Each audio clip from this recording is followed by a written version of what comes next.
विघ्नहर्ता श्री गणेश, श्री गणेश, श्री गणेश। महादेव के गजासुर द्वारा उदरस्त कर लिए जाने की बात जान देवी पार्वती आक्रोशित हो उठी है। फिर श्रीहरि द्वारा महादेव को लेकर आने के आश्वासन के बाद देवी पार्वती अपने दूसरे पुत्र की कल्पनाओं में खो जाती है, जो शीघ्र ही आकार लेती है एक सजीव मूर्त रूप का। अब आगे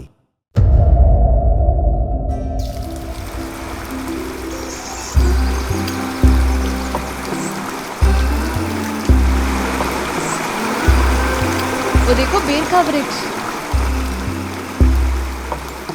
माँ वो देखिए बेर। आपको बेर पसंद होंगे ना? मैं भी लेकर आता हूँ। पुत्र रुको, सुनो तो।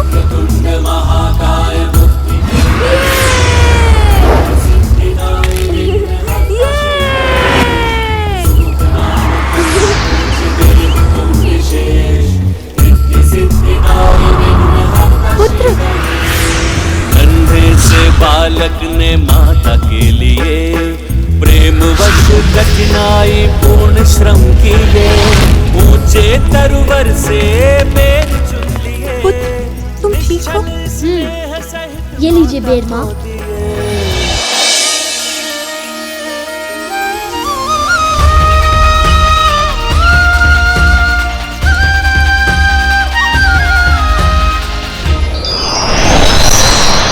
प्रभु महादेव को वापस लेकर ही आएंगे हम। जब तक महादेव उसके उदर में स्थित है, गजासुर को युद्ध में कोई परास्त नहीं कर सकता। इसीलिए उससे युद्ध करने का कोई लाभ नहीं। लाभ हानि का विचार नहीं करूंगा मैं प्रभु, बल्कि अभी वहां जाकर उस गजासुर से युद्ध करके अपने महादेव को मुक्त कराऊंगा। विष्णुदेव ने जो कहा है आपने सुना नहीं नंदी? अभी गजासुर को कोई भी पराजित नहीं कर सकता है। उस महासुर से युद्ध के सिवाय और कौन सा उपाय हो सकता है? उसकी सभा में जाकर उसके समक्ष नृत्य करें और उससे विनती करें कि कृपया करके हमारे महादेव को मुक्त कर दे अपने उदर से। प्रभु आप ही बताइए प्रभु, क्या करें? नृत्य। नृत्य?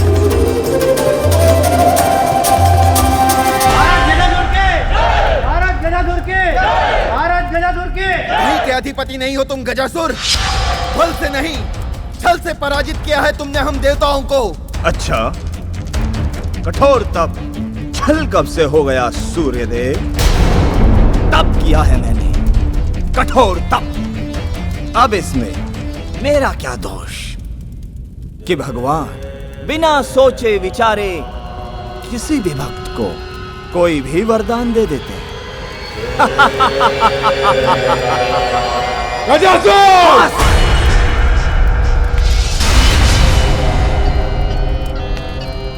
बस अब और विलाप नहीं सुनना चाहता मैं तुम्हारा देवगणों।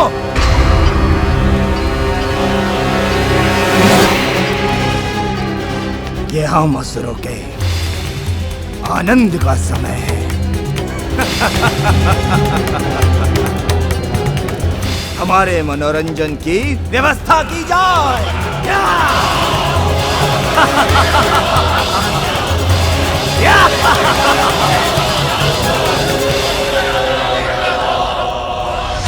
अधर्म का आनंद अधिक समय तक शेष नहीं रहता गजासुर। तुम्हारे उत्सव के आनंद में ही तुम्हारे अंत की युक्ति छुपी है।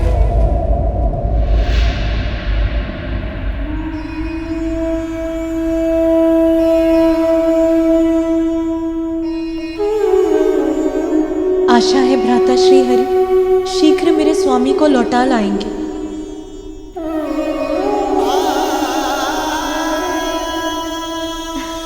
मातृत्व फलित हो रहा है तुम पर। हाँ, उसके तेज से दमक रही हो तुम। हमारे समान अपना सुख तुम्हें अन्य सखियों के साथ भी बांटना चाहिए। हाँ हाँ, हमें सबको आमंत्रित करना चाहिए। हाँ, ये तो बहुत अच्छा होगा। सभी देवी आके मेरे पुत्र को आशीष देंगी। बहुत बड़ा उत्सव मनाएंगे हम। कितना आनंद आएगा ना। और हमें पूरी व्यवस्था भी करनी है। ये तो बताओ कौन कौन से व्यंजन बनाएंगे और सजावट कैसे हो? अरे अरे बस करो तुम दोनों। पहले मुझे सभी देवियों को निमंत्रण तो भेजने दो।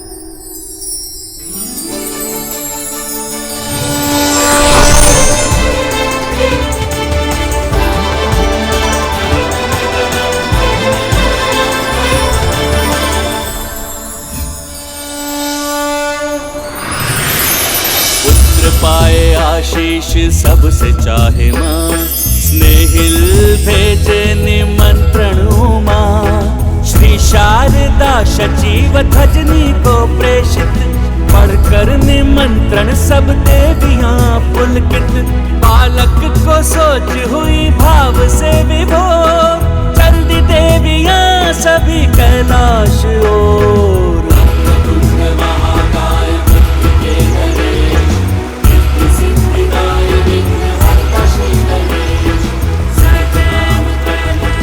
माँ, क्या कोई मुझसे मिलने आ रहा है? हाँ पुत्र, मेरी सभी सखियाँ आ रही हैं। वो सभी हमारी शुभ चिंतक हैं। वो आकर तुमको अपना स्नेह आशीष देंगी और अपनी अद्भुत शक्तियों का उपहार भी देंगी। मेरे पुत्र पर कुदृष्टि डालने का साहस कोई नहीं कर सकता।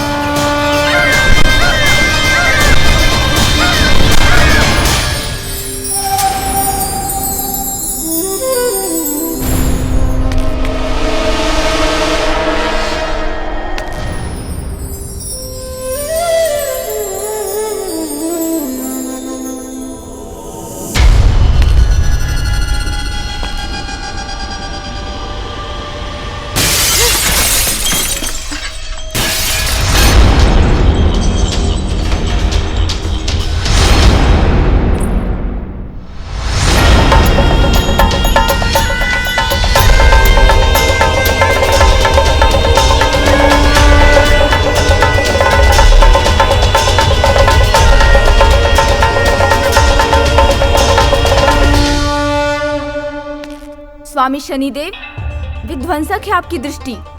विशालकाय पर्वतों को धूल में परिवर्तित कर देती है, बड़े बड़े पत्थरों को तोड़ सकती है। जिसे देखती है उसको दुर्भाग्य से जकड़कर उसका विनाश कर देती है।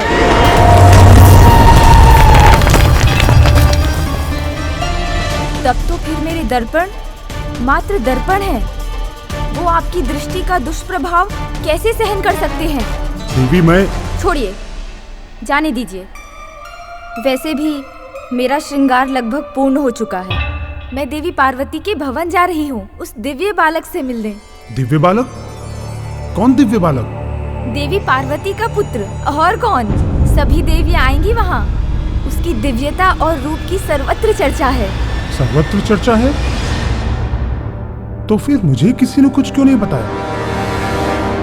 मैं स्वयं को उस दिव्य बालक के दर्शन से वंचित कैसे रख सकता हूँ? देवी, मैं भी उसके दर्शन का इच्छुक हूँ। नहीं, कदापि नहीं। ये विचार भी अपने मन में मत लाइए। आपको आपके शाप का स्मरण दिलाना होगा क्या? ओम श्री विष्णवे नमः। ओम श्री विष्णवे नमः। ओम श्री विष्णवे नमः। ओम श्री विष्णवे नमः। ओम श्री विष्णवे। स्वामी, ओम श्री विष्णवे नमः। ओम श्री विष्णवे नमः। स्वामी शनिदेव। ओम श्री विष्णवे नमः। ओम श्री विष्णवे। ओम स्वामी,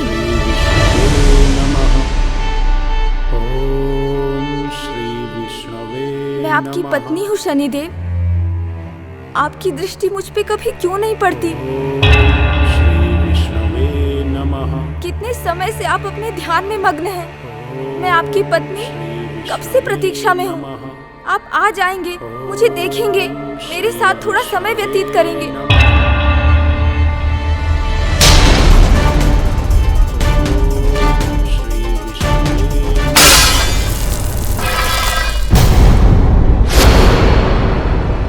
पत्नी हूँ मैं, सौंदर्य संपन्न हूँ, फिर भी मेरी ये उपेक्षा, मेरा ऐसा अपमान। मुझे अनदेखा कर आप सदा ध्यान में ही रहते हैं तो उचित है। मेरी बात नहीं सुनेंगे तो मैं आपको शाप देती हूँ। मेरे सिवा जिस पर भी आपकी दृष्टि पड़ेगी, दुर्भाग्य और विपत्ति से घिरकर उसके जीवन का विनाश होगा।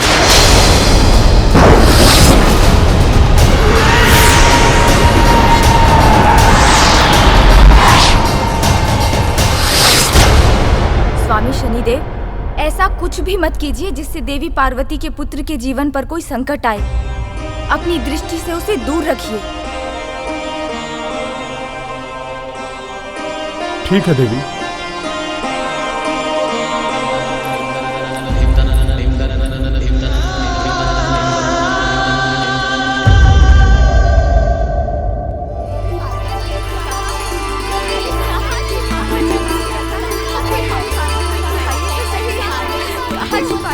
अब बता भी दीजिए, कहाँ छिपा कर रखा है आपने अपने पुत्र को? मैंने कहाँ छिपा रखा है?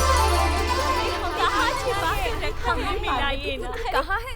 दिखाइए तो हमें। माँ,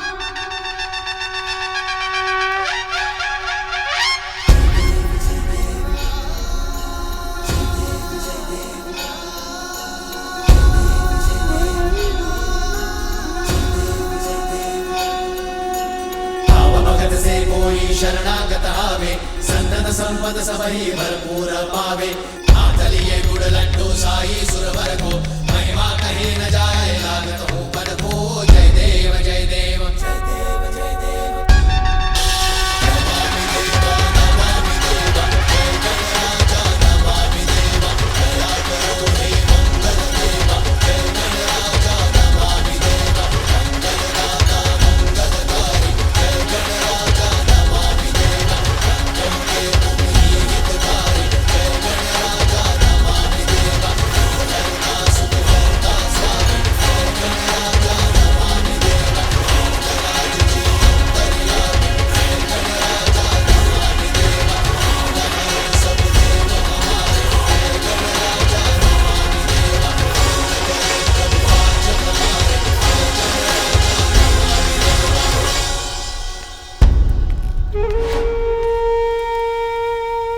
देवी पार्वती, आपका पुत्र तो मेरी कल्पना से भी अधिक सुंदर है।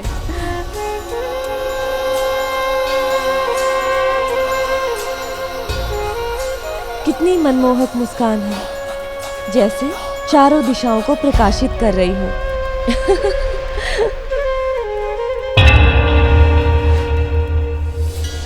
इनके नेत्र तो बिल्कुल आप पे गए देवी पार्वती। नहीं, मेरे अनुसार नेत्र पिता के हैं, किंतु इनकी सौम्य और मन भावन मुस्कान आपकी है देवी पार्वती। किंतु मेरे अनुसार ये अपनी माँ देवी पार्वती के प्रतिरूप है। हाँ, बिल्कुल देवी पार्वती का ही रूप। पार्वती के प्रतिरूप है। शांत हो जाइए।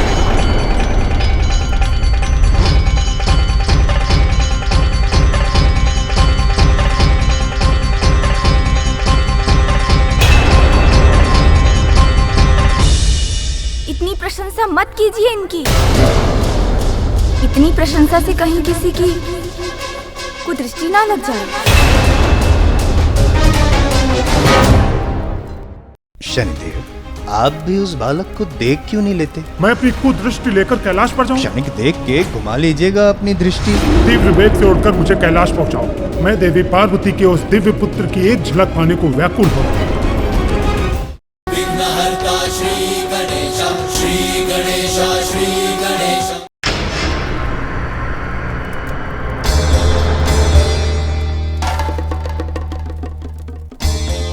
भाग्य पे नहीं मेरा वश, इसीलिए मैं हूं विवश। जगत के कल्याण के लिए ये करना ही होगा। शनिदेव की कुदृष्टि उस बालक पे पड़े, ये संभव करना ही होगा। नारायण नारायण। अरे रे रे रे, शनिदेव, नारद भाई भी ये क्या अनर्थ कर रहे हैं प्रभु? यदि देखना ही है तो मुझे क्यों देख रहे हैं? वहां कैलाश पे उस अद्भुत बालक को देखिए। वहां अद्भुत बालक? कौन सा बालक देवर्षि? आपको किसी ने बताया नहीं? नारद अचंभित। नारायण नारायण। सौभाग्य से कैलाश मेरे मार्ग में था तो माता पार्वती के उस अद्भुत बालक के दर्शन प्राप्त हुए। आहा, मनमोहक, अनुपम। उसकी दिव्यता के वखान करने के लिए शब्द नहीं है मेरे पास। उसके वो कमल नयन, दिव्य मुस्कान, मधुर ध्वनि, सुंदर सुंदर इतना कि सुंदर शब्द कम पड़ जाए।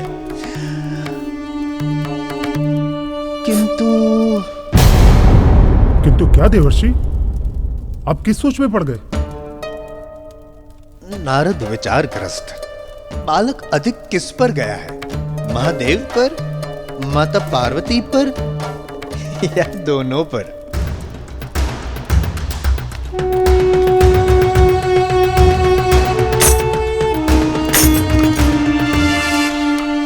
प्रभु, आपका क्या विचार है?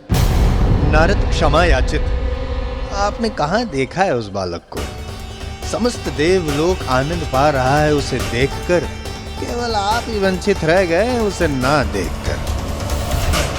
नारायण नारायण नारायण नारायण।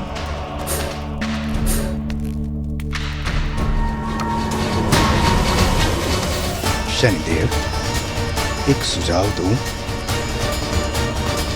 आप भी उस बालक को देख क्यों नहीं लेते? ये आप क्या कह रहे हैं देवर्षि?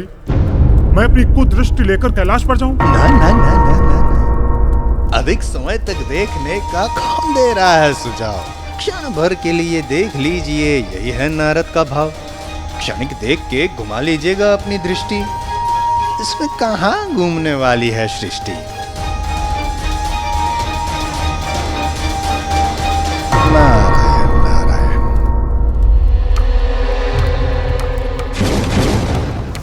हाँ, ये उचित होगा। उस बालक की एक छोटी सी झलक लेकर मैं अपनी दृष्टि घुमा लूंगा। ताक, मेरे वाहन शीघ्र उपस्थित हो।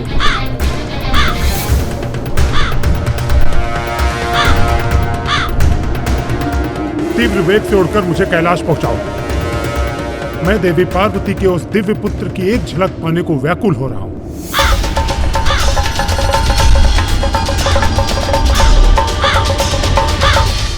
मेरे निकट आओ पुत्र, मैं तुम्हें ऐसा आशीष दूंगी, किसी की भी कुदृष्टि का तुम पे कोई प्रभाव ना हो। मुझे किसी की बुरी दृष्टि कैसे लग सकती है? क्योंकि मेरी माँ तो सदैव मेरी रक्षा करेगी।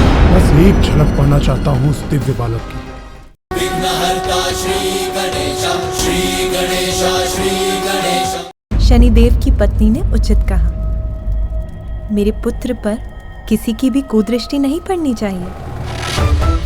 सारी देवियां तुम्हें इतना आशीर्वाद देंगी पुत्र कि कोई भी तुम्हारा कुछ अनिष्ट नहीं कर सकता।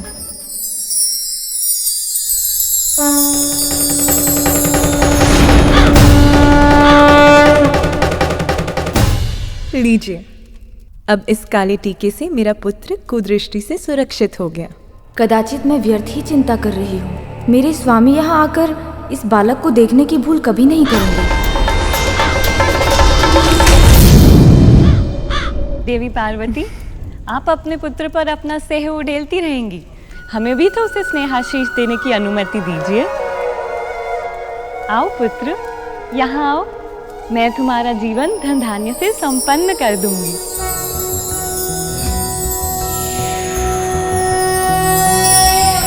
सर्वज्ञे सर्ववरदे सर्वदुष्ट भयंकरी सर्व दुख हरे हरे महालक्ष्मी नमोस्तुते।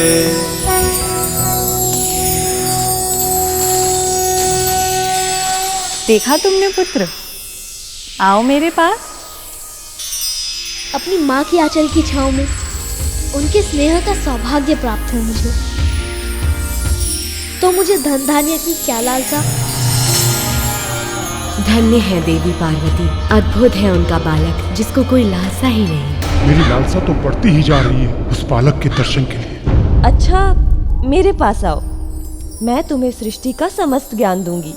आओ।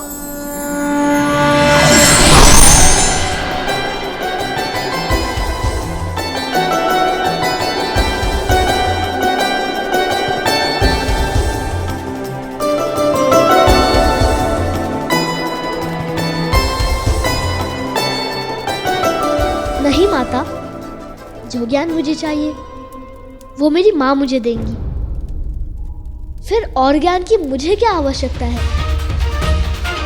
इसके लिए तो इसकी माता ही सर्वोच्च ज्ञान सरिता है, इसीलिए इसे लुभाना कठिन है। इतने अद्भुत बालक पर कुदृष्टि का प्रभाव शीघ्र बढ़ता है। अद्भुत बालक, मैं आ रहा हूँ, बस तुम्हारी एक झलक के लिए। मैं देवराज इंद्र की पत्नी हूँ पुत्र, सची। मेरे पास आओ, मैं तुम्हें संसार का सबसे सुंदर बालक बना दूंगी।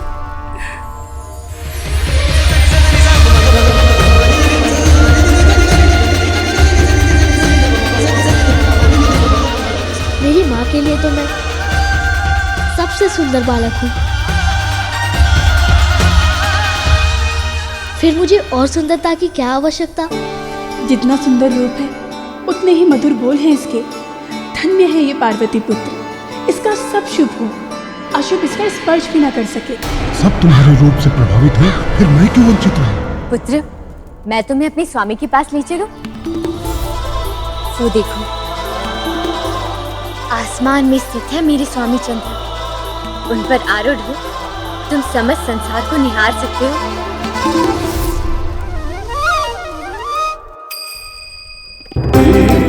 जब मेरी माँ ही मेरा संसार है, तब मैं और संसार को देखकर क्या करूँगा? अपनी माता के प्रति ऐसी अद्भुत अपार निष्ठा है इस बालक की। माता और पुत्र दोनों सुरक्षित रहें, किसी की कुदृष्टि न पड़े इस बालक पर। पलक झपकते ही अपनी दृष्टि हटा लूंगा उस अद्भुत बालक से, जिससे मेरी कुदृष्टि का कुप्रभाव न पड़े उस पर।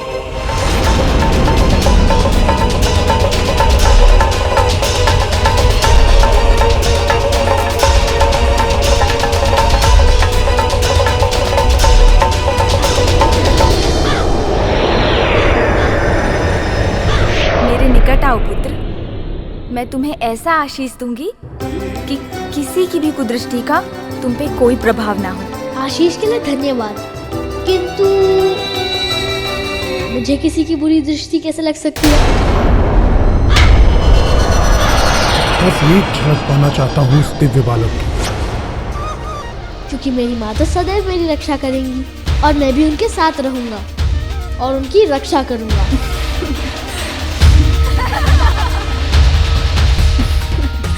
सत्य है पुत्र, मैं सदैव तुम्हें अपनी आंचल की छांव में सुरक्षित रखूंगी।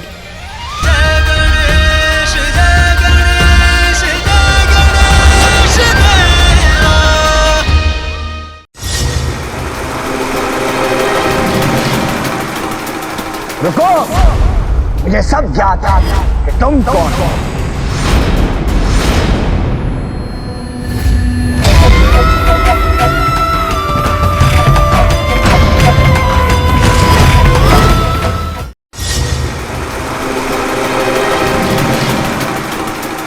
रुको, मुझे सब ज्ञात है कि तुम कौन हो।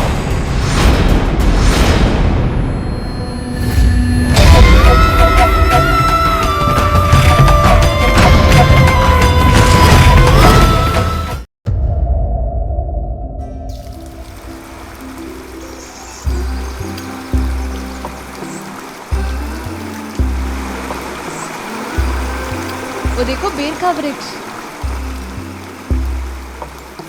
माँ, वो देखिए बेर। आपको बेर पसंद होंगे ना? मैं भी लेकर आता हूँ। पुत्र रुको, सुनो तो।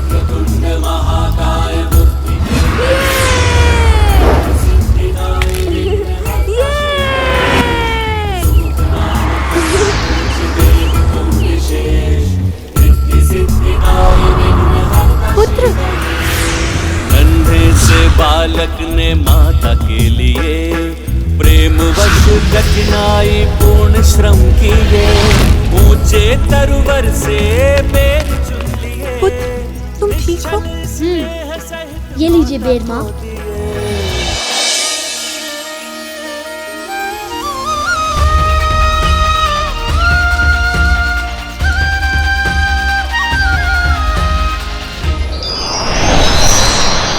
प्रभु महादेव को वापस लेकर ही आएंगे हम।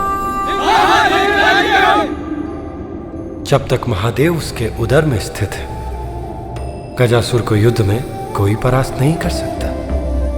इसीलिए उससे युद्ध करने का कोई लाभ नहीं। लाभ हानि का विचार नहीं करूंगा मैं प्रभु, बल्कि अभी वहां जाकर उस गजासुर से युद्ध करके अपने महादेव को मुक्त कराऊंगा। विष्णुदेव ने जो कहा है आपने सुना नहीं नंदी? अभी गजासुर को कोई भी पराजित नहीं कर सकता है। उस महासुर से युद्ध के सिवाय और कौन सा उपाय हो सकता है? उसकी सभा में जाकर उसके समक्ष नृत्य करें और उससे विनती करें कि कृपया करके हमारे महादेव को मुक्त कर दे अपने उदर से। प्रभु आप ही बताइए प्रभु, क्या करें? नृत्य। नृत्य